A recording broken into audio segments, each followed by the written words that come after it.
পুনৰ ঘূৰি আহিছোঁ অন্য এটি ভিডিঅ'লৈ। আমি আগৰ পাঠত চেপ্টাৰ 1 যিটো আছিল সংখ্যাৰ পৰিচয় অখণ্ড সংখ্যা আমি সেইটো কমপ্লিট কৰি দিছোঁ। আজি নতুন চেপ্টাৰ এটা আৰম্ভ কৰিছোঁ, নাম হ'ল ভগ্নাংশ আৰু দশমিক। এতিয়া ভগ্নাংশ আৰু দশমিকত যি বস্তু আছে, যি কাৰ্যৱলী আছে বা যি কাৰ্য আছে আমি এইখিনি এই ভিডিঅ'টোত কৰিম। মানে ইয়াৰে তোমাৰ কুৱেশ্যন নম্বৰ মই একদম 8লৈকে কৰি দিম আজি। তাৰপিছত নেক্সট ভিডিঅ'টোত 8ৰ পিছৰখিনি দিম, 9, 10 নেক্সট ভিডিঅ'টোত মই গোটেই কমপ্লিট কৰি দিম একেলগত। ঠিক আছে, মানে এটা চেপ্টাৰত 2টা ভিডিঅ' বনাম, বেছি নবনাওঁ। হ'ব। চ' আজি হ'ল ভগ্নাংশ আৰু দশমিক। তো কাৰ্য নং 1ত কৈছে যে 3টা প্ৰকৃত ভগ্নাংশ লিখা। 3টা প্ৰকৃত ভগ্নাংশ লিখা। এতিয়া প্ৰকৃত ভগ্নাংশ লিখিবলৈ আমি জানিব লাগিব যে প্ৰকৃত ভগ্নাংশ কাক বোলে। প্ৰকৃত ভগ্নাংশ যিবোৰ ভগ্নাংশৰ হৰ লবতকৈ ডাঙৰ সেইবোৰ ভগ্নাংশ কি বোলে? প্ৰকৃত ভগ্নাংশ। চোৱাচোন কি লিখিছোঁ, 1/3 3টো 1তকৈ ডাঙৰ হয়নে? চ' এইটো হৰ আৰু এইটো ল'ব, চ' এই ডাঙৰ হ'ল 2/5 6/7। তাৰপিছত আহিল কাৰ্য নং 2। কাৰ্য নং 2ত দিছে 3টা অপ্ৰকৃত ভগ্নাংশ লিখা। অপ্ৰকৃত মানে প্ৰকৃতৰ ওলোটাটো কি হ'ব? অপ্ৰকৃত। মানে যিটো ভগ্নাংশৰ হৰ লবতকৈ সৰু, তো সেই ভগ্নাংশটোক কি বুলি ক'ম? অপ্ৰকৃত ভগ্নাংশ। যেনেকুৱা এইটো 6/5 7/3 4/3 দেখিছা? গোটেইকেইটাৰ হৰকেইটা কি হয়? সৰু। আৰু ওপৰটো কি আছিল? গোটেইকেইটা হৰ ডাঙৰ আছিল। তাৰপিছত আহিছোঁ কাৰ্য নং 3লৈ। 3ত কৈছে যে 3টা মিশ্ৰ ভগ্নাংশ লিখা। মিশ্ৰ ভগ্নাংশ কাক বোলে? দেখিছা? যেতিয়া অপ্ৰকৃত ভগ্নাংশ এটা আমি কি কৰিব পাৰোঁ? মিশ্ৰ ভগ্নাংশত সলাই ল'ব পাৰোঁ। চ' মিশ্ৰ ভগ্নাংশ লিখিলে কি হৈ যায়? হৰটো তাৰ ডাঙৰ হৈ যায়। চ' 2 সমস্ত 2/1, 3 সমস্ত 4/5/4, 6 সমস্ত 4/3 এইকেইটা কি হয়? তোমাৰ মিশ্ৰ ভগ্নাংশ। তাৰপিছত আহিল কাৰ্য নং 4। 3টা সদৃশ ভগ্নাংশ লিখা। এতিয়া সদৃশ ভগ্নাংশ কাক বোলে? যিবোৰ ভগ্নাংশৰ হৰবোৰ একেই আৰু ল'ব বেলেগ বেলেগ হ'ব পাৰে, সেইবোৰ ভগ্নাংশ কি বোলে? সদৃশ ভগ্নাংশ। যেনেকৈ 1/3 3/3 4/3 এৰে হৰবোৰ কি হয়? গোটেইকেইটাতে ছেম। ঠিক তেনেদৰে ইয়াতে কৈছে যে 3টা অসদৃশ ভগ্নাংশ লিখা। 3টা অসদৃশ ভগ্নাংশ মানে যাৰ হৰবোৰ একে নহয়, সেইবোৰক কি বুলি কয়? অসদৃশ ভগ্নাংশ। যেনেকৈ 3/4 2/3 1/2 এৰে হৰকেইটাক প্ৰত্যেকৰে কি হয়? বেলেগ বেলেগ হয়। ঠিক আছে। তাৰপিছত আহিছোঁ কাৰ্য নং 6, যোগ কৰিব দিছে। যেতিয়া সদৃশ ভগ্নাংশ, এই দুটা সদৃশ ভগ্নাংশ হয়নে? 5 আৰু 5 দেখিছা? হৰ দুটা ছেইম। যেতিয়া সদৃশ ভগ্নাংশ এটা যোগ কৰিব লাগে, একেবাৰে সহজ।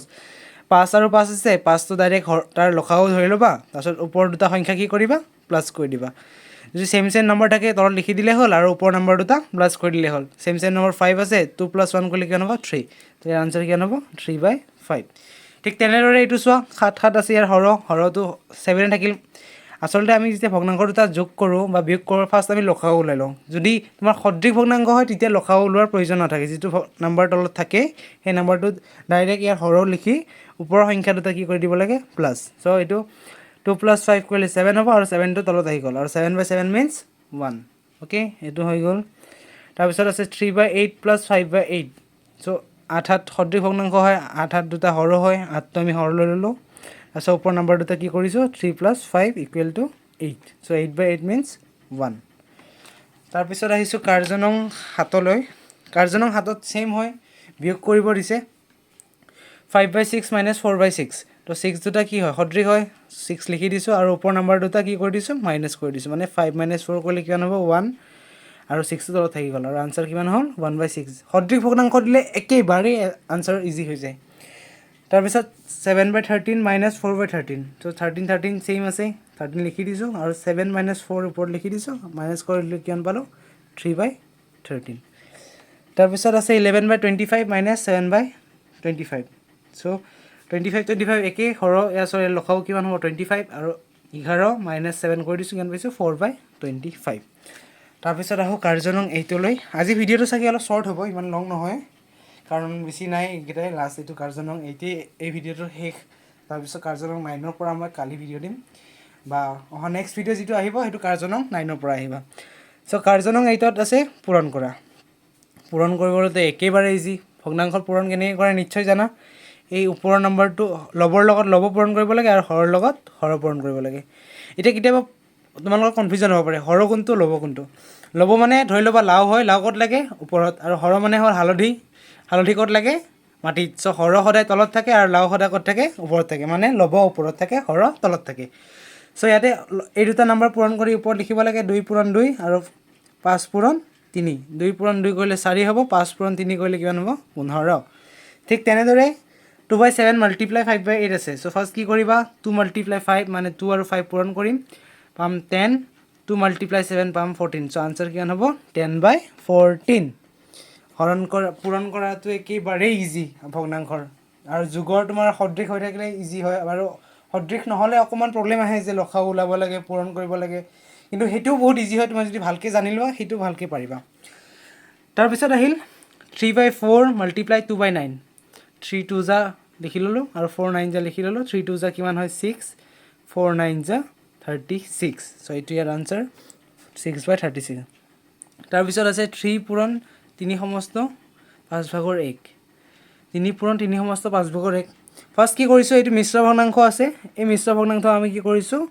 অপ্ৰকৃত ভগ্নাংশলে খলাই লৈছো নহলে ডাইৰেক্ট পূৰণ কৰিবলৈ অসুবিধা হয় এনেকে কৰিলে সহজ হৈ যায় সো এটো কেনেকে খলাবা ফাৰ্স্ট কি কৰিবা 5 আৰু 3 কি কৰিবা পূৰণ কৰিবা 5 3 গুণ 15 আৰু 1 টো কি কৰিছো যোগ কৰিছো সেই 16 টো পাইছো যে ওপৰত লিখিছো আৰু তলত যি হৰ আছিল হৰটো সদায় একে থাকিব তাৰপিছত যেতিয়া এনেকে পূৰণ থাকে এটা নাম্বাৰ প্লাস এটা ভগ্নাংশ থাকে তেতিয়া কি হয় এই নাম্বাৰটো এই ওপৰৰ নাম্বাৰটোৰ লগত ডাইৰেক্ট পূৰণ হৈ যায় সো 3 পূৰণ 16 এতে লিখিছো ডিভাইডেড বাই 5 ইকুৱেল কিমান পাইছো 3 মাল্টিপ্লাই 16 কৰিলে হ'ব 48 ডিভাইডেড বাই 5 আৰু এই নাম্বাৰটো যদি আকৌ পুনৰ তুমি মিশ্ৰ ভগ্নাংশ খলাই ল'ব খোজা এনেকে খলাই ল'ব পাৰিবা মানে চোৱাচোন 5 9 কিমান 45 45 প্লাস 3 কৰিলে কিমান হ'ব 48 48 ভাগৰ 5 হ'ব সৰি 48/5 হ'ব 48/5 আলটিমেটলি এইটো আনসাৰ লিখিলেও ৰাইট আৰু এইটো আনসাৰ লিখিলে বেছি পাৰফেক্ট হয় সো সদায় এইটো লিখিব ট্ৰাই কৰিবা হ'ব ভিডিও ইমানখিনিয়ে বেছি দীঘলীয়া কৰা নাই ভিডিওটো আজি মই সোনকালে কৰিছো আৰু ঢেৰ কামো আছে সো এইখিনি চাই ল'বা আৰু নেক্সট ভিডিও মই ভালকে দিম কোৱেশ্চন নম্বৰ 9 ৰ পৰা তোমাৰ লেসনটো পুৰা কমপ্লিট কৰি দিম কোৱেশ্চন নম্বৰ 9 ৰ পৰা সেকেন্ড লেসনটো পুৰা কমপ্লিট কৰি মই ভিডিও বনাই দিম ঠিক আছে আজিলৈ এৰিছো ধন্যবাদ সকলোৱে ভিডিওটো চাবা আৰু ভিডিওটো স্কিপ কৰি নাচাবা ভিডিওটো ভালকে চাবা কিবা যদি বুজি পোৱা নাই মই আকৌ এবাৰ ক'বা মই আকৌ এবাৰ ক্লাছতে বুজাই দিম তোমালোকক ঠিক আছে